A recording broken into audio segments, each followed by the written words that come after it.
মাশাআল্লাহ।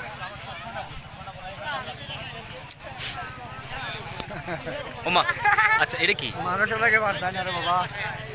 ও দেখছো না?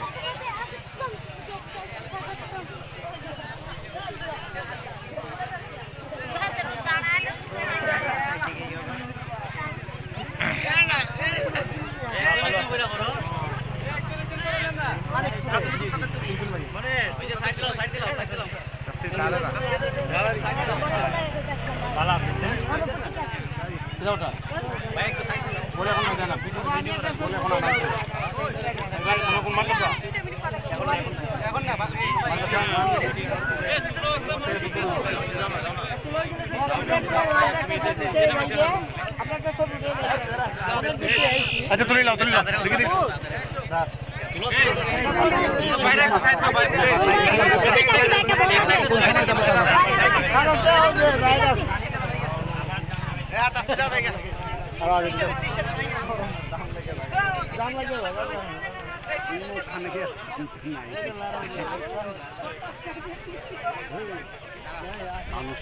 জায়গা আছে, আমরা ঘরটা উঠাইতে পারতেছি না। আপনাদের কাছে অনুরোধ, আমাদের সদরে একটা পঞ্চায়েতি ঘর আর নিমাইটলা আপনার একটা ক্লাব ঘর, এই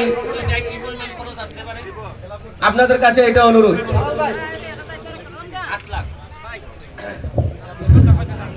দুইটা ঘর করতে 8 লাখ টাকা লাগবে আমারে বললো।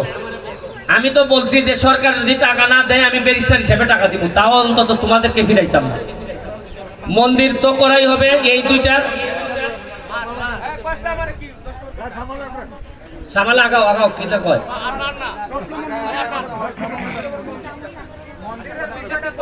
আমি কইতাছি মন্দির আমি সরকারি ভাবে করবো, মন্দিরও আমি করবো। দাদা এদিকে আসেন,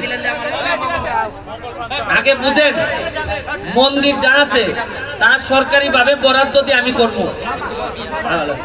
এখন একজন ভদ্রলোক আইছে যে এমনি কিছু সাহায্য করবে, এইটার জন্য এরা বলছে যে ক্লাব ঘর করার জন্য।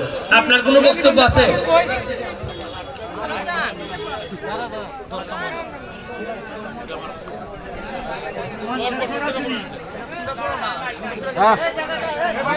আচ্ছা ঠিক আছে, এগুলো আমি বুঝছি, আমি দেখবো। আপনি আচ্ছা মাঠ যা লাগে আমি এগুলা করে দিব। এখন আমি মালিক ভাইরে বলতেছি, মালিক ভাই যা খুশি আপনার, আপনি এই সুরমা চা বাগানের জন্য যা খুশি আপনি একটু বলবেন।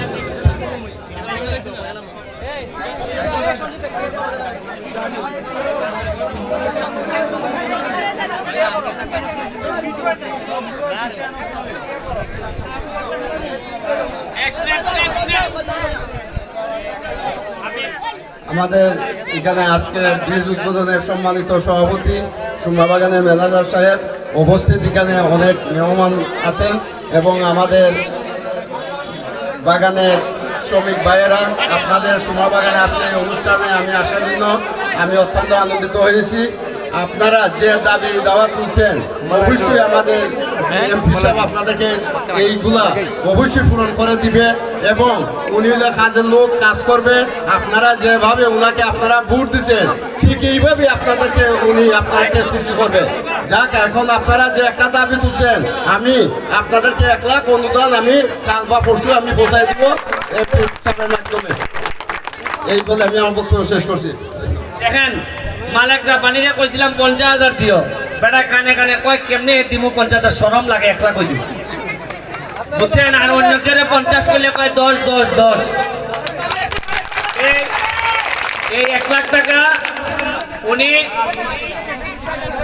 আরে খাইছে রে। আর কথা সব কইমু, কথা কইমু। এখন আমরা ম্যানেজার সাহেবকে দিতেছি। ম্যানেজার সাহেবের বক্তব্যের পরে আমরা দর্শক সারিতে চলে যাব, আমাদের গান শুরু হয়ে যাবে।